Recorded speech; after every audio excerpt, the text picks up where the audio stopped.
Schedulers and process related timing. इसमें हम discuss करेंगे इस लेक्चर में हम लोग शेड्यूलर क्या होता है और प्रोसेस से संबंधित टाइम कौन कौन से होते हैं। शेड्यूलर्स, जैसा कि नाम से मालूम चल रहा होगा, शेड्यूलर्स मीन्स शेड्यूल करने वाला, मीन्स वह एप्लीकेशंस, वह सॉफ्टवेयर जो किसी टास्क को शेड्यूल्ड करता हो। ठीक है, तो हम कह सकते हैं कि schedulers are special type of system software. जो भी आपके प्रोसेसेस हैं, जॉब्स हैं, उनको शेड्यूल्ड करने का वर्क कौन करेगा? हमारा शेड्यूलर करेगा। ठीक है, it handle process scheduling means कौन सा प्रोसेस जाएगा सीपीयू के पास, किसको सीपीयू अलॉट होना है, किसको आईओ डिवाइस अलॉट होना है। तो शेड्यूलिंग का जो भी वर्क है वो कौन करेगा? हमारा शेड्यूलर्स करेगा। यदि हम बात करें टाइप्स ऑफ शेड्यूलर के बारे में, तो जनरली 3 तरह के होते हैं scheduler: short term scheduler, long term scheduler, medium term scheduler. यदि हम बात करेंगे शॉर्ट टर्म शेड्यूलर के बारे में, तो शॉर्ट टर्म शेड्यूलर का जो मेन वर्क है वो मेन वर्क इतना ही है कि रेडी क्यू में जो भी जॉब आपके पास हैं, रेडी क्यू में जो भी प्रोसेस आपके पास है, उन प्रोसेसेस को सीपीयू को अलॉट कर देना। फिर से एक बार, शॉर्ट टर्म शेड्यूलर का जो मेन वर्क है वो ये है कि रेडी क्यू से प्रोसेस को पिक करना और उसको सीपीयू को अलॉट कर देना। अब प्रोसेस को पिक करने के लिए भी कुछ एल्गोरिथम्स वगैरह हैं, इसको हम आगे देखेंगे। तो इसको हम बोलते हैं लो शेड्यूलर भी कहते हैं हम लोग हैं, कि इसका वर्क क्या है? बस केवल वर्क ये है कि उस रेडी क्यू से जॉब को पिक करना और सीपीयू को अलॉट कर देना। इसलिए इसको हम सीपीयू शेड्यूलर भी कहते हैं। ठीक है, क्योंकि सीपीयू के पास अलॉटमेंट का काम कौन करेगा? हमारा शॉर्ट टर्म शेड्यूलर करेगा।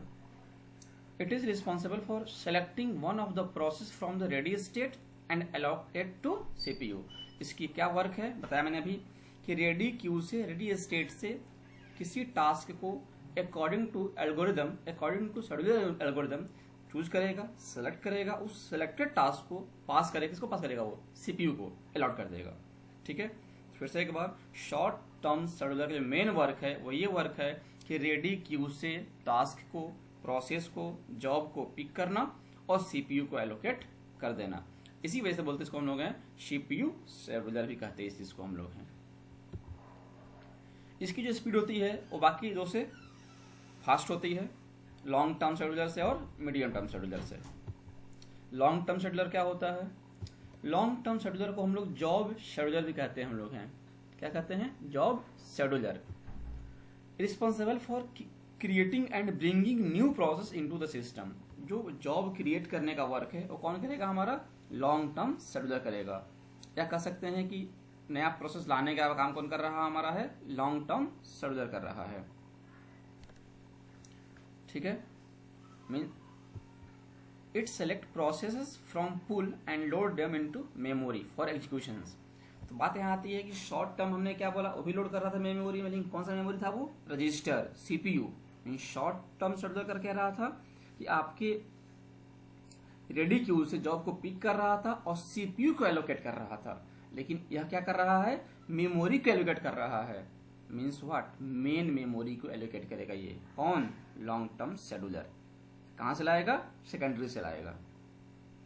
It select processes from pool and loads them into memory for execution, ताकि फिर मेन मेमोरी से आपका शॉर्ट टर्म शेड्यूलर जो है पिक करे और सीपीयू को अलॉट करे।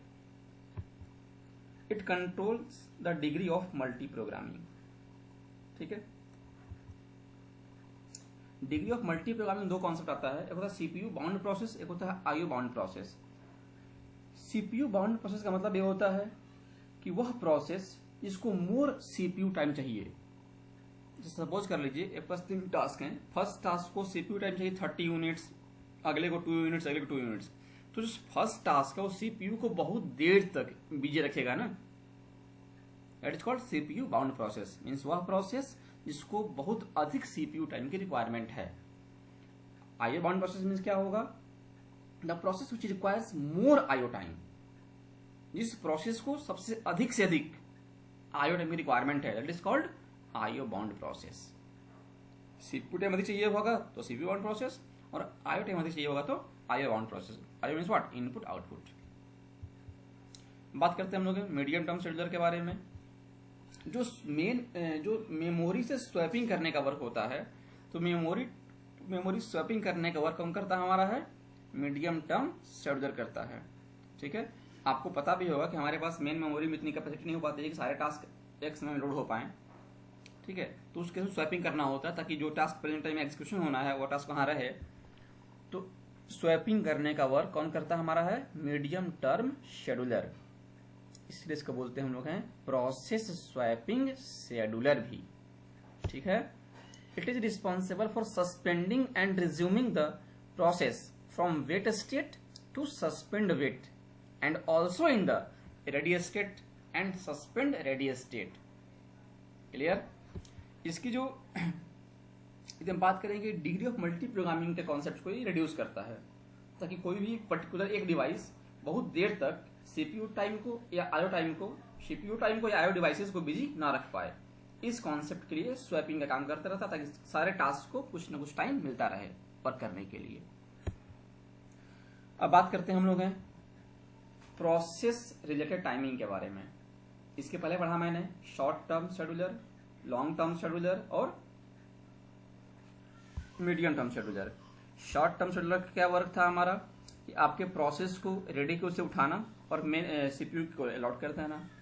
लॉन्ग टर्म का क्या वर्क था, पूल से प्रोसेस को रिसीव करना, दैट इज सेकेंडरी डिवाइसेस से रिसीव करना और मेन मेमोरी में लोड कर देना। और मीडियम का काम क्या था, स्वैपिंग का वर्क कराना। अब बात करेंगे हम प्रोसेस रिलेटेड टाइमिंग के बारे में। जब प्रोसेसिंग हो रहा होगा तो वहां पर कुछ टाइमिंग्स होते हैं, कुछ टाइमिंग टर्म्स होते हैं। उस टर्म्स को देखा जाए तो फर्स्ट टर्म होता है arrival time, the time when the process arrives into ready state. Means process आपका रेडी स्टेट में कब आया है, उस टाइम को बोलते हैं हम लोग arrival time.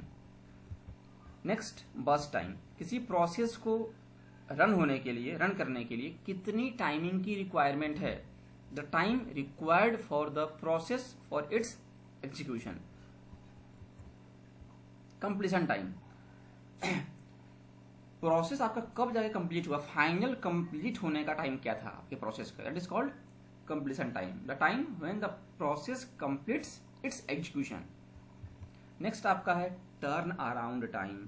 Turn around time का मतलब होता है कि आपके प्रोसेस को आने से लेकर कंप्लीट होने तक में कितना समय उसको पे करना पड़ा, उसमें वेट भी करना पड़ा होगा उसको। ठीक है, तो प्रोसेस कब आया है और आने के बाद कब वो कंप्लीट हुआ है, उस दोनों टाइम के डिफरेंस को बोलते हैं हम लोग टर्न अराउंड टाइम। क्लियर। तो हम कह सकते हैं टर्न अराउंड टाइम का मतलब होता है completion time minus arrival time. तो कंप्लीशन टाइम में से हम अराइवल टाइम माइनस कर देंगे, जो निकलेगा वो टर्न अराउंड टाइम निकलेगा। या फिर एक और फॉर्मूला कह सकते हैं कि टर्न अराउंड टाइम निकालने के लिए वेटिंग टाइम में बस टाइम को ऐड कर दीजिए। क्योंकि जब आप इस रेडी क्यू से आए होंगे प्रोसेस करने के लिए, तो उसके बाद या तो वेट किए होंगे या वर्क किए होंगे। जब वर्क किए होंगे तो बस टाइम, वेट किए होंगे तो वेटिंग टाइम। इस दोनों टाइम को हम ऐड भी कर दें तो भी हम टर्न अराउंड टाइम फाइंड कर सकते हैं। या फिर completion time minus arrival time, means आने से कंप्लीट होने तक में आपको कितना समय पे करना हुआ, that is called turn around time. Next waiting time, means कि आप कितना देर वेट किए पूरे प्रोसेस को कंप्लीट करने के लिए। तो वेटिंग टाइम का फॉर्मूला होता है turn around time minus burst time. Turn around time minus burst time. Response time, response time का मतलब होता है जब प्रोसेस आपका हुआ, जब का रेडी क्यू में आया हुआ है, तो रेडी क्यू से फर्स्ट टाइम शेड्यूल्ड होने में क्या समय लगा आपको, the first responded time on the first scheduled time. Clear. Means पहली बार आपको कितना देर बाद आपको समय मिला सीपीयू यूज करने का, that is called response time. Clear.